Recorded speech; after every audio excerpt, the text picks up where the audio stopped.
சேலை என் கையில் சேர்க்கும் வேலை என்ன நினைச்ச எப்போதும் போல உன்னோட வேலை நான் ரொம்ப மாற்றுதுன்னு நானும் நினைச்சேன்.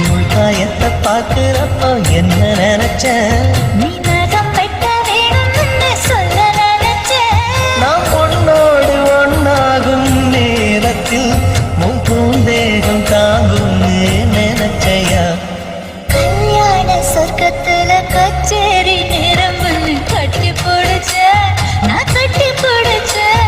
என் வெட்காட்டு மூச்சு முட்டை கட்டி போடுச்சேன். சொக்கி தவிச்சேன் நான் சொர்க்கத்தையே எட்டியதா துள்ளி குதிச்சேன் சொக்கி தவிச்சேன் நான் சொர்க்கத்தையே எட்டியதா துள்ளி குதிச்சேன்